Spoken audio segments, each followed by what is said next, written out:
Welcome back, Ronin Renegades. I am Lupine Fiasco. This is Daily FaB gameplay, and today's game will be played against Bravo Showstopper.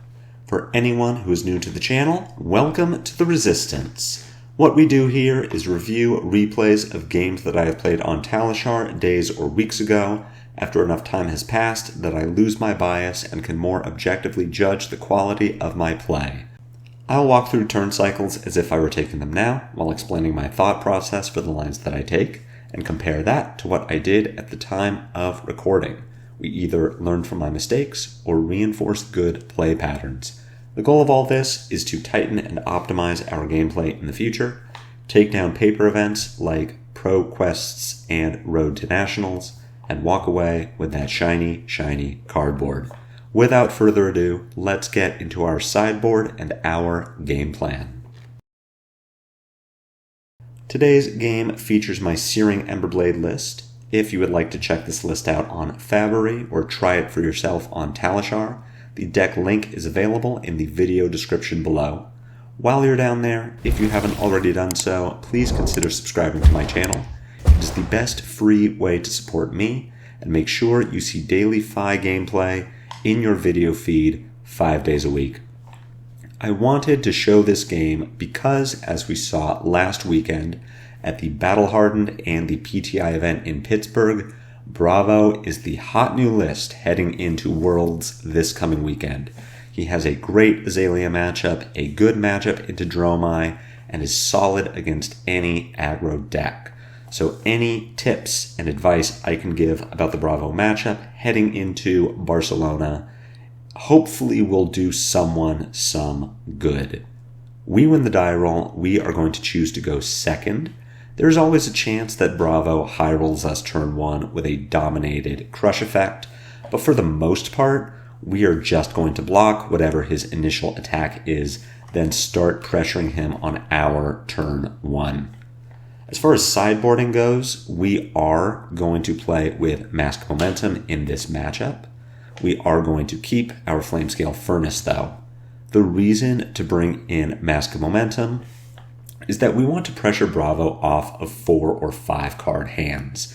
If we are not pressuring Bravo into blocking us in any way, then he can dominate his crush effects, he can throw pummels, he can throw all of his high cost attacks that make it so we can't do our thing.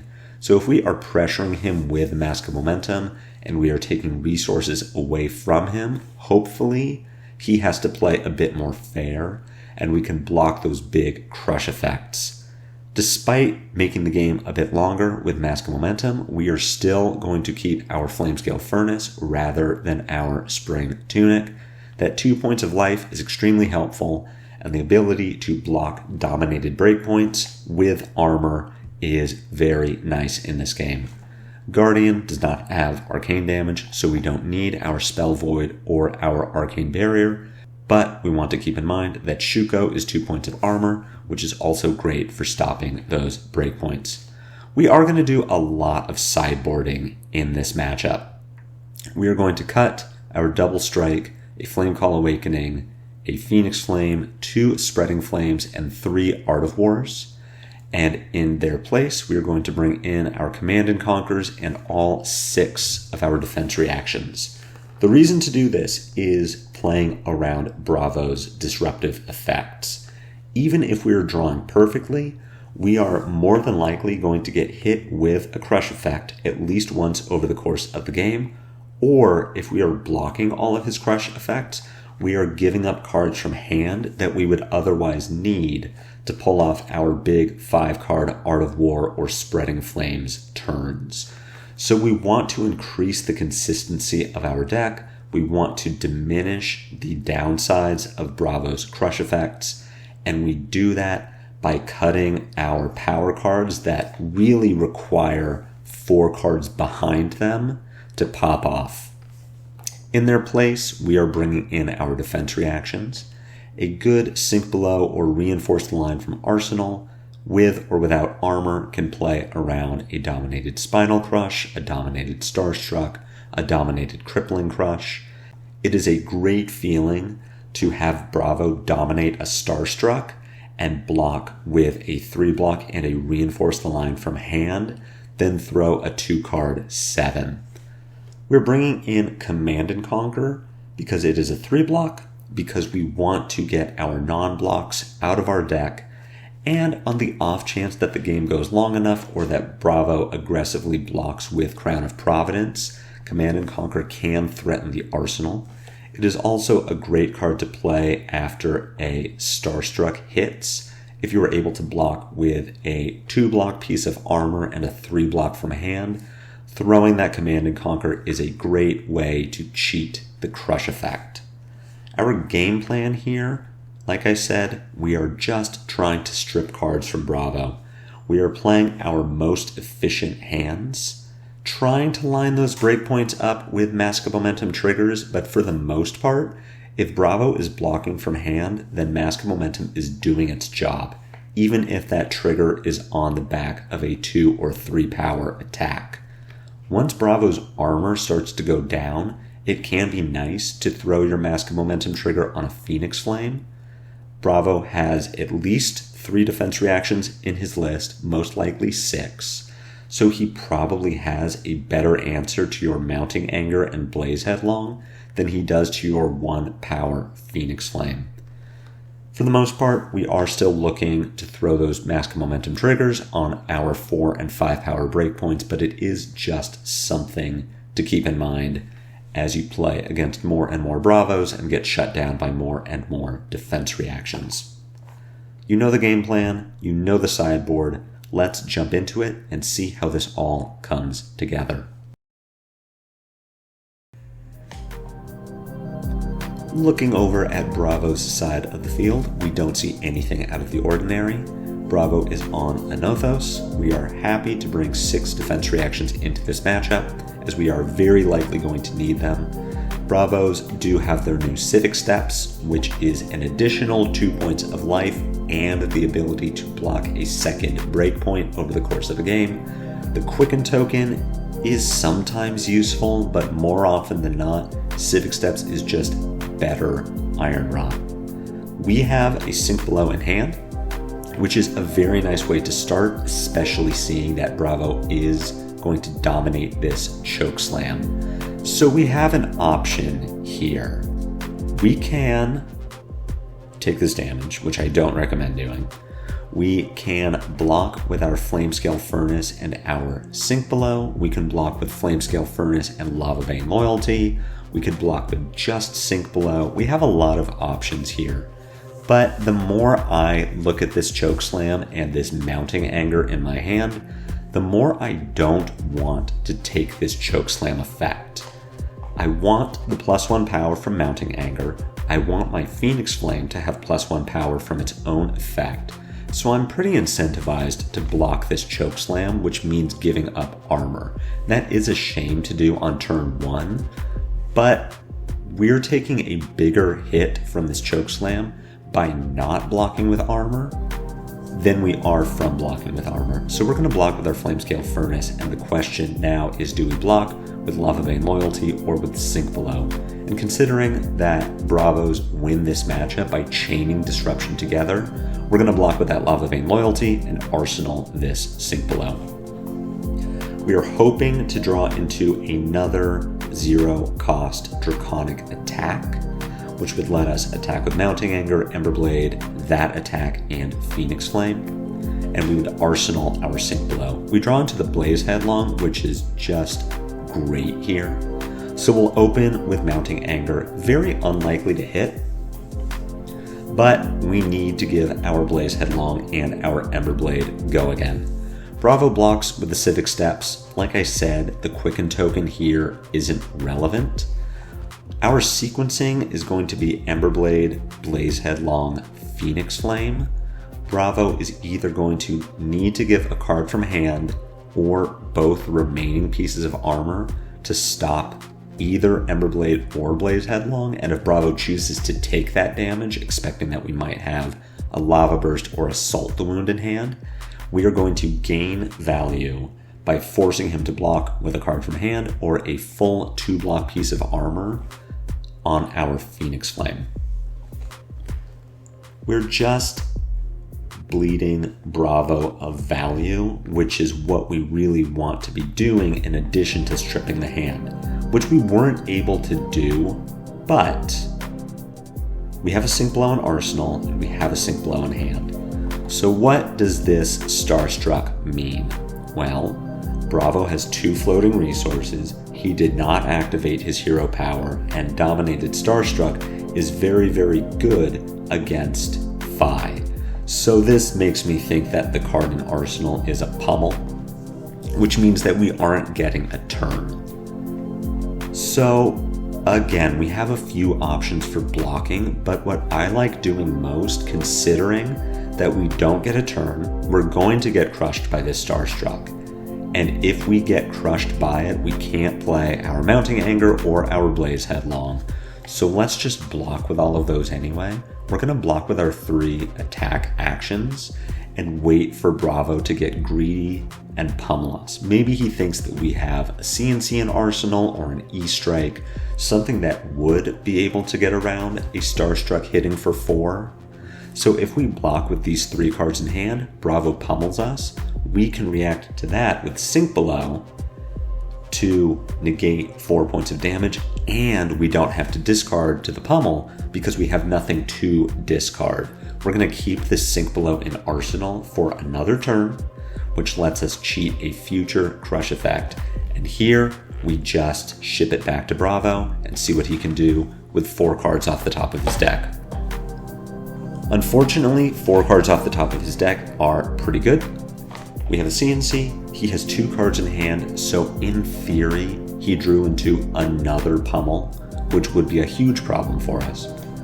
Looking at our hand here, it just isn't very strong.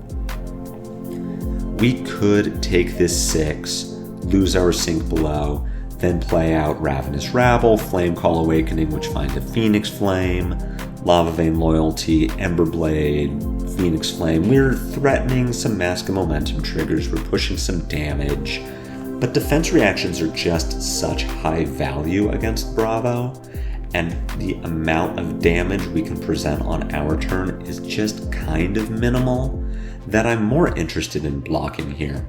So I want to block this Command and Conquer with both of my 3 block blues, and on my turn, throw Ravenous Rabble, probably keep the Flame Call Awakening, because it is a high value card while we still have a Phoenix Flame in our deck.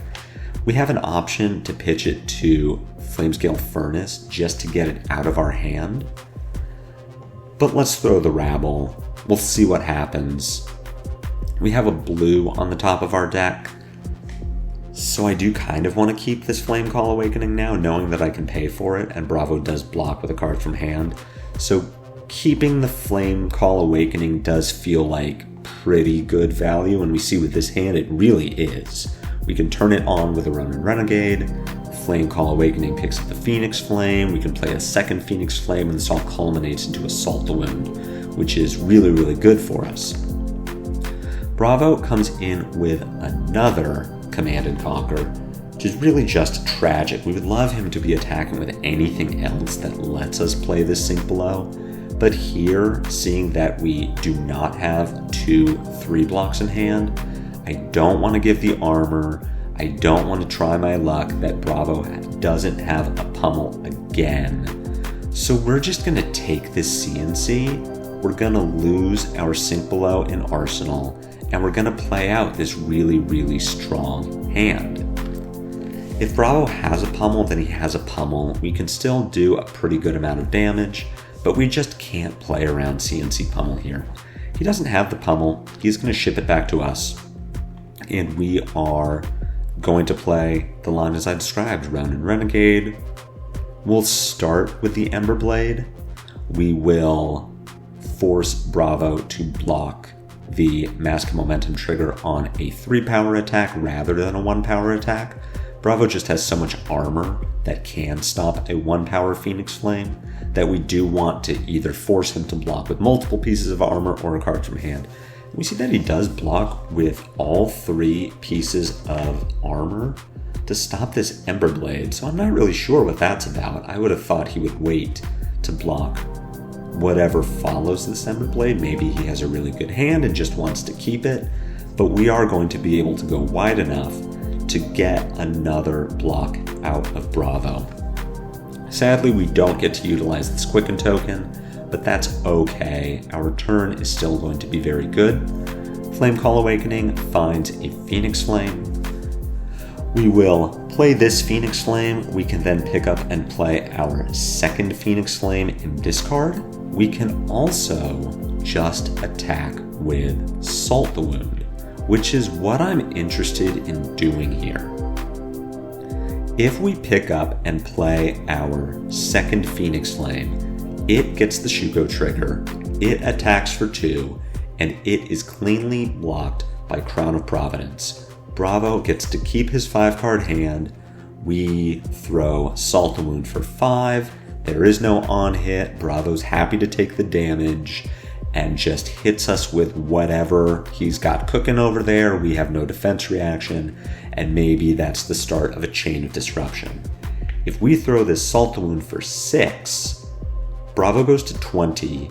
We get to draw a card, which is almost assuredly better than the Phoenix Flame that we might be putting into our arsenal.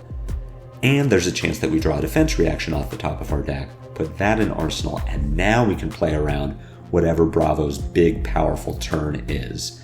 And if Bravo does feel pressured enough to stop this 6-power Salt the Wound, we still get to pick up our Phoenix Flame, we can still put it in arsenal, and we still get to play with a 5-card hand on our next turn. And we see that whatever Bravo had going on over there, he does feel threatened enough to stop this Salt the Wound. So we get a Sink Below from arsenal, we get a card from Bravo's hand, and we get to arsenal this Phoenix Flame.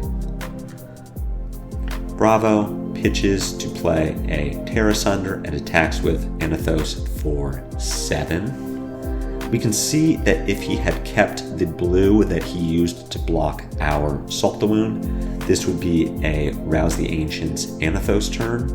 Maybe not so impactful as I would have thought, but 13 damage is still 13 damage. Here we've got Anathos for 7.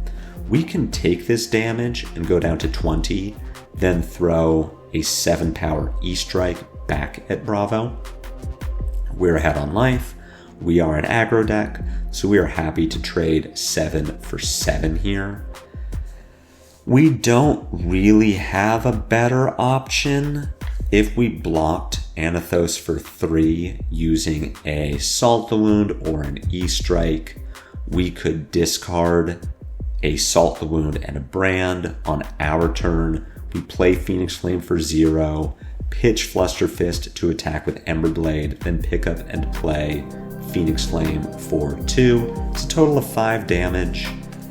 We still deal more than we take, but we lose our arsenal, and that just doesn't seem super impactful. So I'm happy to take 7 damage here and throw 7 damage back at Bravo. As for what we're discarding, not what I would have expected. We will still be dealing a 2-card 7, so this is a much better line than what I had just described. We are still attacking for 7. We have the potential to attack for more, and because we get this Sink Below out of Bravo, we can still threaten Mask Momentum. However, when Bravo does block the Ember Blade, now we're thinking more about just pushing some damage. I'm checking the graveyard there to see the Command and Conquer count. We have only seen 2 out of Bravo so far, so I am more inclined to attack with this Phoenix Flame and get my Shuko value than I am to arsenal it and try to get value out of a potential future hand. Bravo attacking for 4 and setting up an arsenal is totally fine.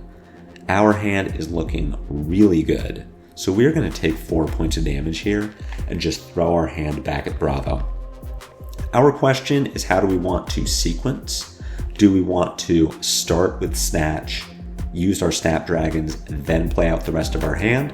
Or do we want to play the rest of our hand and end with a Snatch? And I think I want to end with a Snatch. see if Bravo wants to use any more defense reactions on 3 power attacks, maybe throw armor and a card from hand at this Ravenous Rabble to stop the momentum trigger, and then we get to throw a Snatch.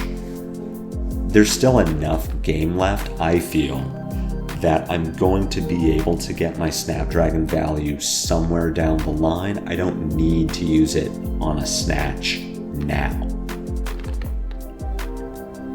Bravo does give us a card from hand, so to stop this Snatch, he's going to need to give us another card from hand and armor, or 2 cards from hand. And if he takes this Ravenous damage, we know we're probably going to get something good out of him. He gives us a crown and a blue, that's fine. Crown sinking the arsenal to draw into a 3rd card. Our Command and Conquers just got a lot better. Bravo pitches a Spinal Crush to make a Seismic Surge. That is pretty good. It makes me think he has another red in hand. Could be a Pummel, could be a big crush effect. We have a good enough hand that I'm not looking to block Anathos here. We are just going to throw 13 points of damage. Bravo has no armor left, so we are very likely to be able to threaten Mask Momentum, and we can line it up with a Phoenix Flame to bleed a little more value out of Bravo.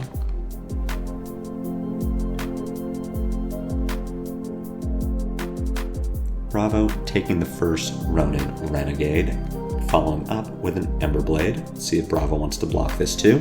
He does, giving us a Crippling Crush. That's good news. We are just going to keep the hits coming. We still have 3 more attacks this turn. I'm not thinking about arsenaling anything. At this point, we can't threaten Mask Momentum anymore. We get another block out of Bravo, so I'm feeling good about arsenaling this Phoenix Flame. There is a chance that Bravo has a Command and Conquer in Arsenal. Maybe that was the red he stuck in there, and he's keeping a blue to make a surge and play the CNC. But it's a risk I'm willing to take. We don't get any Shuko value from this Phoenix Flame. It doesn't threaten Mask of Momentum. I would like to keep it to make sure my next hand doesn't brick and to possibly start juggling some Phoenix Flames. We have another Anathos for 4. We can take this, we can go to 6. Our hand is Gas. We've got Mounting Anger, we can follow that up with the Emberblade, Ravenous Rabble for 4. We can play our Phoenix Flame, which lets us pick up a Phoenix Flame. Then our Lava Burst gets a Shuko trigger. I'm really not looking to block here, and I have almost all of my armor left. I'm feeling very good about this game.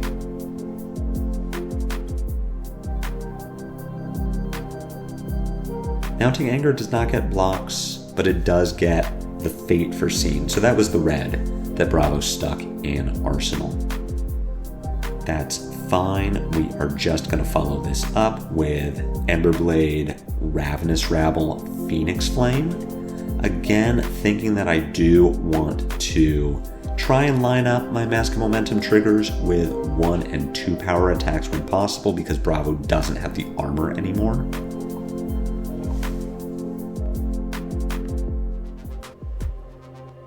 Bravo does block this Phoenix Flame. We do get another red Pummel. That's great news. Here I'm going to throw the Lava Burst for 6 and then arsenal the Phoenix Flame that I can grab out of my discard. I still get my Shuko trigger. I'm pushing big damage, and I make sure that my next hand doesn't brick. We still have the Snapdragon Scalers, so it's very possible that we just can't brick at this point. It is impossible at this stage of the game, but I just don't want to take the chance. Here we've got another Anathos for 4. We're at 6, so if this was a blue in Bravo's hand, I'd have to think that he would have pitched it to Tech Plating, also because he doesn't want some junky blue in his arsenal, so we can think this is a red. We can also think that because he didn't block with it on his last turn, it's something he wanted. So it isn't going to be a Starstruck, it isn't going to be a crippling crush. It isn't going to be a spinal crush. It isn't going to be anything that's difficult to play. It's either going to be a CMC or it's going to be a Sigil of Solace. Could be a defense reaction. But of those, the worst one for us at this stage is Sigil of Solace, because Bravo being at 6 is a lot harder to kill than Bravo being at 3. So if this is Sigil of Solace, let's think about our hand. We can deal 3, 6, 9, 10, 12, 14 points of damage.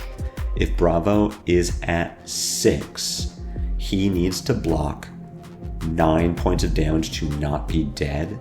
That is 3 cards from his hand, and all he gets to do on his turn is hammer for 4. So I'm happy to keep my Junkie Blues, throw a Fluster Fist as actual damage, not as block or pitch. I'm going to block this hammer with my Mask of Momentum. I don't need it anymore. With Bravo at 3, or even with Bravo at 6, he's going to be blocking. The on-hit effect for 3 attacks in a row is death. It isn't draw a card. So we'll block with Mask of Momentum. We will go to 4 and just throw everything we have at Bravo. As far as sequencing goes, we don't want to take the chance that our Soul Bead Strike gets blocked. Our Fluster Fist doesn't have go again. So we'll pitch our Soul Bead Strike to the Ember Blade. It's a little more important, or not, to keep in our deck. This is a mistake. This should be a Soul Bead Strike. And we do get that Sigil of Solace out of Bravo's arsenal, so great call there. Even so, we put him right back down to 3. We are going to be able to threaten lethal 2 more times this turn. This Rising Resentment is lethal. Our second Phoenix Flame that gets the Shuko trigger will be lethal. This Soul Bead Strike is going to be lethal. I strongly disagree with this. I think this is just a mistake. I think I got so excited about the Soul Bead Strike having the Shuko trigger. Maybe I talked myself into it like this is the play. This should 100% be a Phoenix Flame. The Phoenix Flame getting the Shuko trigger takes it to 2, which is lethal. Then Soul Bead Strike attacks for 2, which is still lethal. We strip Bravo's hand. He does not get to hammer us back. So we get to keep 4 cards in hand, and we get to keep our Shuko. That's just a mistake. We should not have done that. And Bravo keeps this card. Maybe it's probably Sigil of Solace. If he had a blue, he would have blocked with a red instead of keeping it. So if Bravo's effectively at 5, it didn't matter so much that we didn't strip the hand, but still. The point of these games is to tighten and optimize our play in the future. What I did last turn was objectively wrong. We could have threatened lethal and we didn't. But that's behind us now. Now, moving forward, let's look at this hand. We can play our Rise from the Ashes to pick up and play a Phoenix Flame, which I think we should do. If we're looking at our 2 defense reactions, they're pretty useless at this stage in the game. We're taking Bravo's hand every turn. I'm not expecting him to ever get to attack us back with anything more than a hammer for 4. So we're going to pitch these to attack with the Ember Blade. We should play this Rise from the Ashes, then attack with the Phoenix Flame and break the chain after. Brand with Cinderclaw for 6 is a big attack, but it lets Bravo get value out of any unmovables in his hand. And I don't want him to get value out of unmovable. I want him to spend 2 cards to block 3. I don't want him to spend 2 cards to block 6. We do attack with a Brand here. We get 2 cards out of Bravo. One of them is a Starstruck, so Bravo gets a Unity effect. He still isn't going to get to use it. I also disagree with this play because we aren't getting to activate FaB this turn. If we had attacked with our Phoenix Flame, then broken the chain, we would be able to activate FaB here and get one more point of damage out of this turn. It wouldn't be lethal. With Bravo at 2, he can 1-card block this Emberblade. Our Phoenix Flame here would just put Bravo to 1. But even so, I want to put Bravo to 1, right? That sounds really, really good. Here we have a hammer for 4. We've essentially won the game at this point. We can block with whatever we want. Command and Conquer here is the obvious block, but is it the correct one? If we play our Rise from the Ashes, we pick up our Phoenix Flame, we can attack with Blaze Headlong for 7 with Go Again. Follow that with a Phoenix Flame, we can pitch our Command and Conquer to pick up and play our second Phoenix Flame, then attack with Lava Burst for 5 because it has the Rupture effect. So we are threatening 14 points of damage that turn. If we block Anothos with this Command and Conquer, then we can only attack with Blaze Headlong for 7, Phoenix Flame for 1, Lava Burst for 2, and that's it. We can Snapdragon the Lava Burst, pick up a Phoenix Flame from discard and play that. I believe that is what I do, and that's how I win the game. But here we should be blocking with Armor and then getting our Shuko trigger. And in fact, I think with Bravo having no cards in hand, no resources floating, no arsenal, we should play really risky. We block this Anothos with just the Furnace, go to 1, and make sure we get our Shuko trigger. As it is, I'm going to block with Command and Conquer. We will go to 3 here, play Rise from the Ashes, then Blaze Headlong for 7. We can play Lava Burst for 2, then use our Snapdragons, then attack with Phoenix Flame. Phoenix Flame will get the Shuko trigger, and also come in for 2, which is lethal. And that is how we're going to get out of this. Overall, I think this was a very good game for us. We win with 6 effective health. Our Mask of Momentum was great at putting pressure on Bravo, getting armor blocks early and stripping cards from hand later. But we could have played this better, right? We could have probably won a turn or 2 earlier if we had been a bit smarter about sequencing, if we had been a bit smarter about blocking. But this is how I want all of our Bravo games to go. We had the defense reactions when we needed it, and we took down the game. I do hope you enjoyed this game. I do hope you found it helpful. If you did, jab that like button for me. My comments are always open if you have any questions or feedback, and otherwise, I will see you back here tomorrow for more daily FaB gameplay. Take care.